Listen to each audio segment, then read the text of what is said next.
Good morning, everyone. Welcome to another Brilliant Businesses podcast. My name is Nick Bryant, and I'm here today with Karl Robertson from HF Pest and Bird Control. All right, Karl? Morning, Nick. How are you? Very well. Good to see you. Yes, good to see you too. Finally. Finally, yes. Well, it's great to be back in the studio, isn't it, and doing this. We're after a long COVID layoff. So we've been doing a series of podcasts with Karl about bird control and bird control welfare. We're going to talk today about how his other business complements the pest control business with the wildlife trail. But maybe we could start back. What's changed over the last however long for you, Karl? God, what hasn't changed? Yeah. It's been a bit of a roller coaster. So see, I think the last one I did was coming up to just after Christmas, where we would just got over our November lockdown, which we all thought, Christmas is coming. Yes. And then we got the bad news with the dreaded Tier 4, which we were chucked into. So we've been shut pretty much. We had a 2-week gap which we were open from 31st of October. But in the last 12 months since COVID really hit the shores, we've effectively only traded at the Bird of Prey Centre 4 months. Yeah, right. Which is, when we look back on it, is like staggering.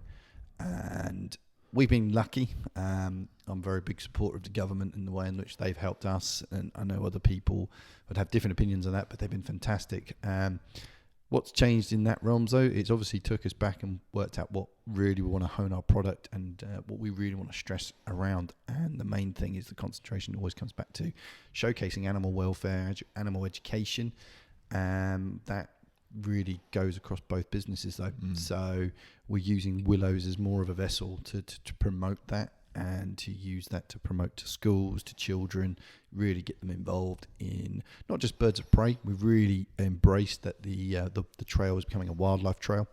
We're engaging a couple of different people using the power of BNI as well, which is great, to have certain projects to bring that educational value of what's probably missing to the countryside and things like that. So that's really where the focus for the trail's gone. We're still doing, the aim is to still use the flying displays, all that sort of stuff eventually.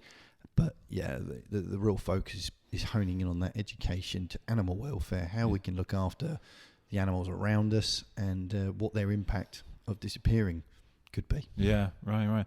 We were talking earlier about how hard it is for the high street and how more specialist businesses are going to survive, coming out of this. And I guess you could class yourself as one of those because it's a bit different. People can come to the wildlife trail. Hugely. We like to think we are different. You've got your standard bird of prey centres, which have stood for yonks, and long may they continue.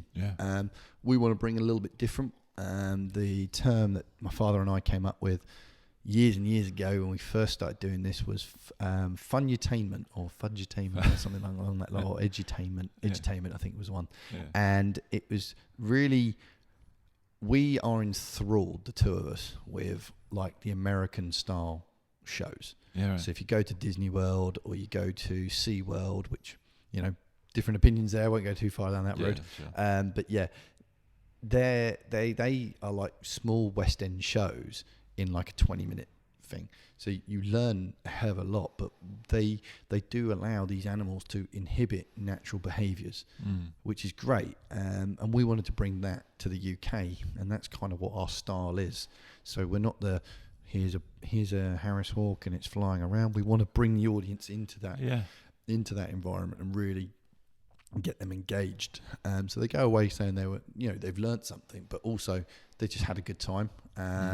And that's how I kind of base a lot of what we do around, because if I'm having a good time, then hopefully other people are having entertainment, basically, isn't it? Yeah, exactly that. So we are.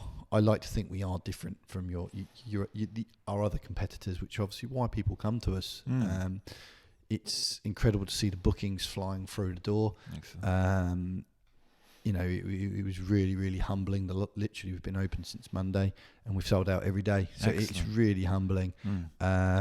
Putting it down to obviously people have been locked up for so long, they just want to get out. But it's great that they chose us. Across those. Long may that hopefully now continue with this route map out. Yeah.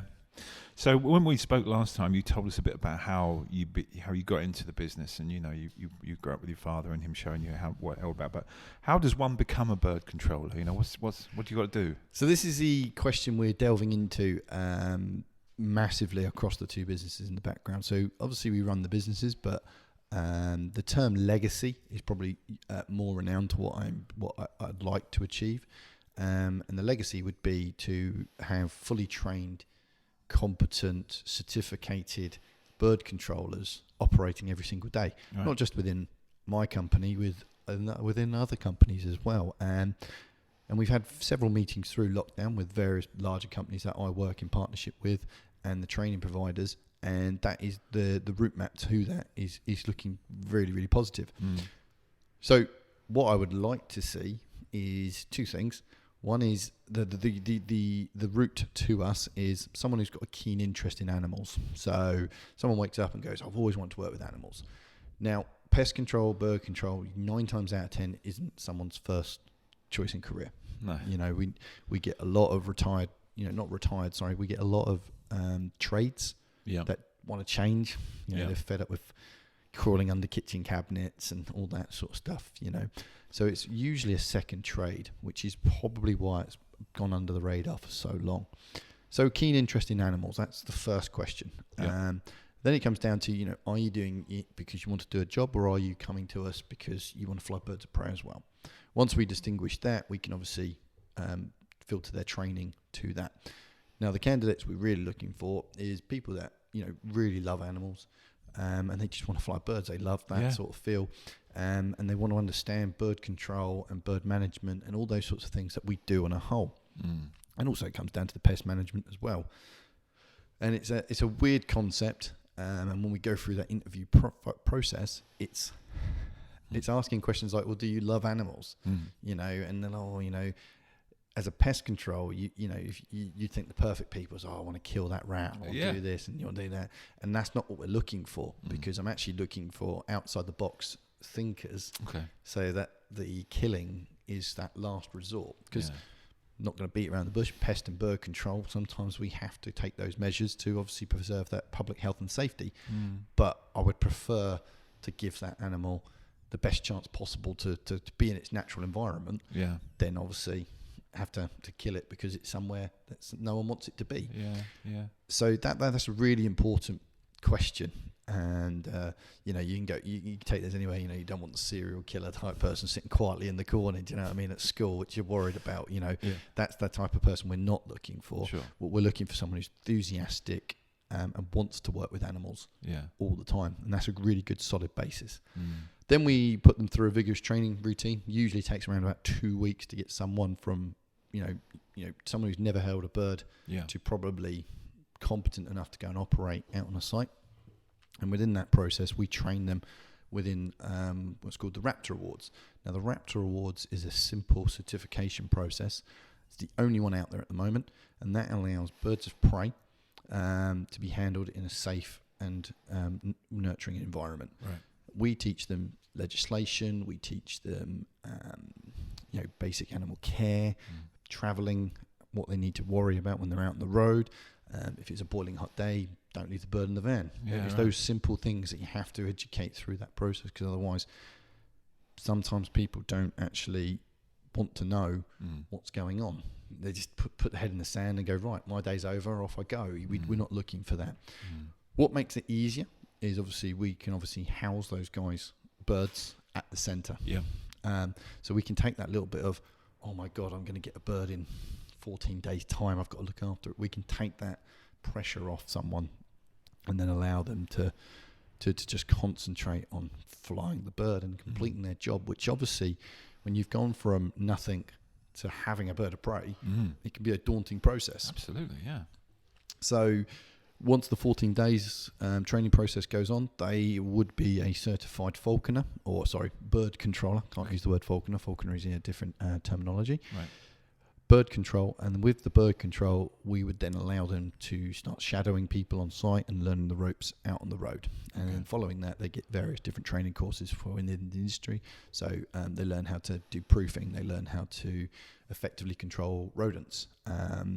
They learn how to safely use pesticides, and all that training is ongoing. And it usually probably would take someone from start to finish about 6 months to be a pest and bird controller with a little bit of experience. And then even then, it's years and years and years of learning still, because you're dealing with animal behaviour. So I've been doing it 15 years, and there's still things that I'm learning. Yeah. And my father's been doing it over 30 years, and there's still things that I'll ring him up and go, I've never seen that before, and that's weird behaviour, and it's those sorts of things. And that's what makes it a really interesting industry. Every day's different, I would have thought. Yeah.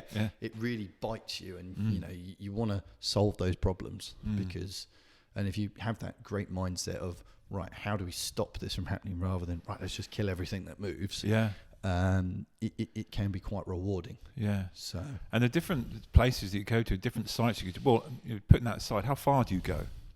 So the bird control team goes all the way up to Lincolnshire, and all the way down to Exeter. So we've done a really nice spread of the south.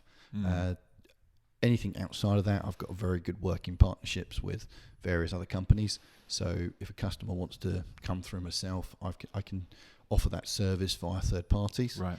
I try to stay away from the subcontracting side of things to allow my self-delivery to concentrate on what we do. But sometimes customers just, they like us, they can deal with us. They know that, right, I want to make one phone call, and then we know you'll sort it. And that's a really good selling point for us. But and obviously that's vice versa. The companies that don't cover my area as heavily give me the work, and it works really, really nicely. Yeah. And then when you've got all these people out on the road, or out in the hotels, or in the football stadiums, or down by the harbour with all the boats, with all the seagulls, it all comes down back to the wildlife trail. That's where the base is, and everything gets fed out from there. Absolutely. It was there.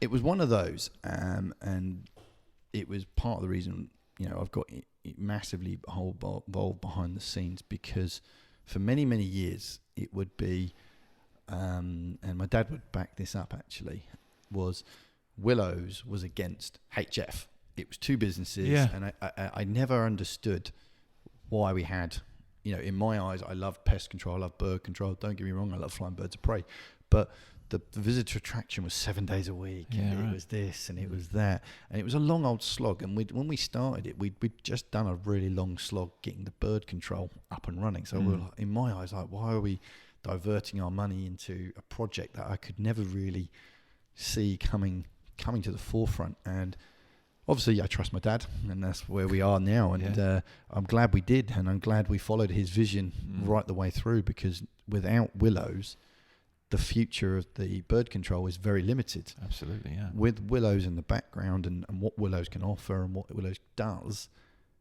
bird control nation, the world's your oyster kind of thing now, because the expansion and possibilities and excitement it generates and things like that, it's great, because you can replicate that anywhere now, and that's what I really feel is a nurturing point right now. It's kind of on the level, like, oh, that's exciting to revisit in a couple of years maybe, and that sort of stuff. But everything flows through Willows now.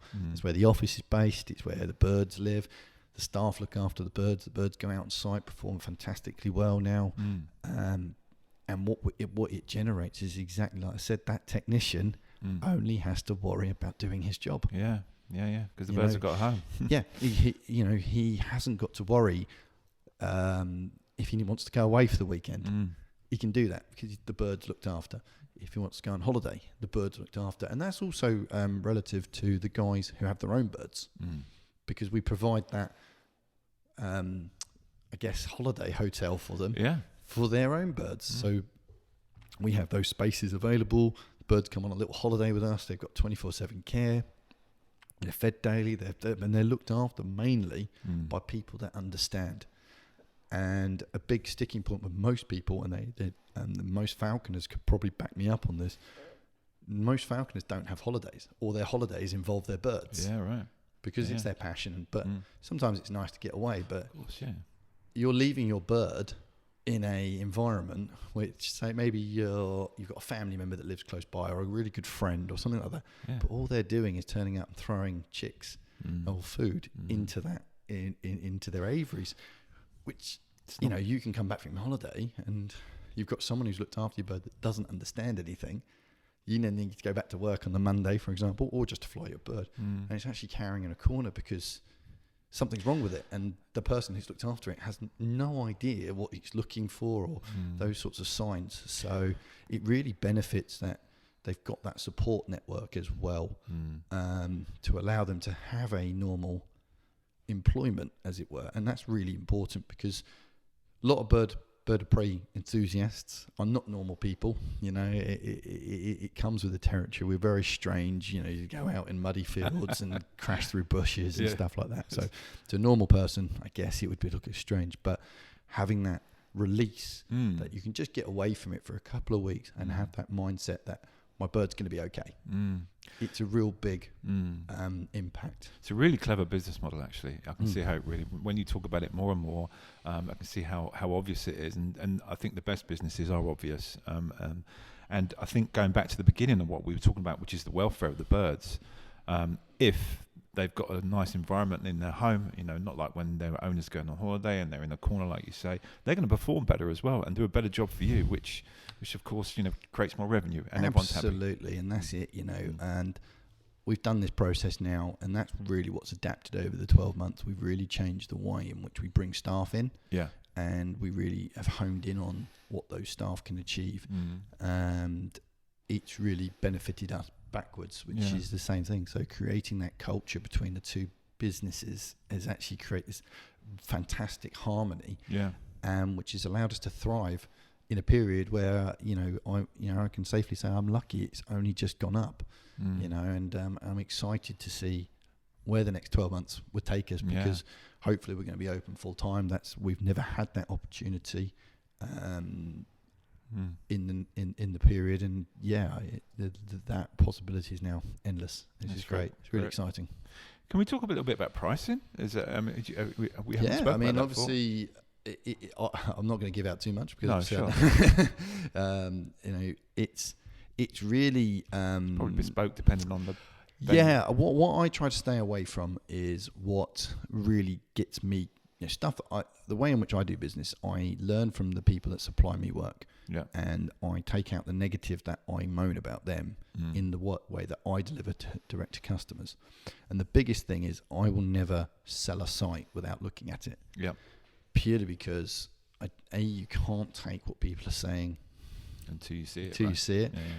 You know, there's things that yes, you can get a video or a photo, but without you physically looking at a site. And I had a gentleman last night, he's got a house in Notting Hill, sent me a lovely video. It's really bad problem, relatively looks easy, but unless you look at site, you don't get to notice the tiny little bits and bobs that could cause you problems. And that's the thing, you want to deliver everything possibility to the customer. And and then I base my price on that. And we're not expensive, we're not cheap. I feel we give the right value for the service that we offer, and that is bespoke to each and every site. And I always ask people, can I have a look at sites? So even if someone else sells it and it's all agreed, I still ask just to say, right, this is what we can do and this is what we can't do. And within my business journey, I've now come to terms with that's where my destiny lies as an operations. Everything flows through me, and then obviously at some point the sales will come through the operations.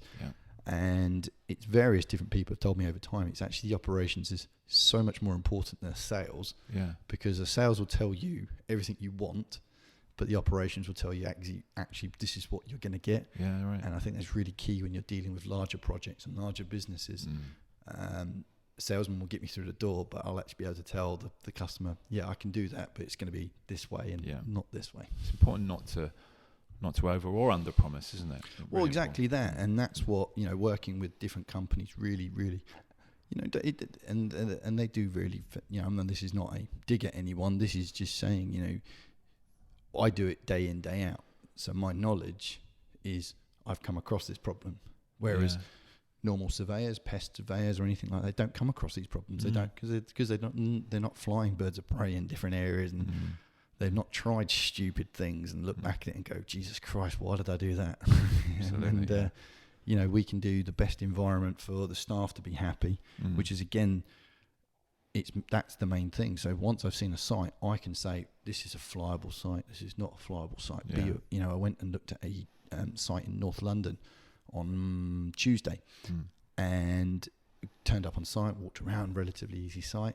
Then we look over the road and there's a guy who's got his own personal chicken coop. And it's a big chicken coop and pigeons flying in and out of it. So it's just noticing those little things that you may not notice first of all, but it's making sure that, you know, we can give the staff the best ability to keep the birds safe at all times. Yeah. Karl, that's brilliant, mate. Thank you so much for sharing all your words of wisdom with us. No, we really enjoy it. And I think it's cool what you're doing with looking after the birds and making sure that works is a good business model, and the way you've got it all set up is great. So if anyone wants any advice about pest control, or if they need Karl's service, all his details would be on the bottom of this podcast and on the bottom of this YouTube video. Karl's businesses are heavily on social media, so please follow him on HF Pest Bird Control and Willows. Yeah, Willows. Our own YouTube channel run by my sister. It will start now that we've got visitors and stuff like that. That'll start coming through. Fantastic. A lot more educational stuff on that. So yeah, it'd be great to get some subscribers on there. Some subscribers on that. Yeah, and of course, if you like what we're doing, subscribe to us, and we'll see you again for another podcast soon. So good to see you, Karl. Thank you. Thanks, Nick. Cheers, mate.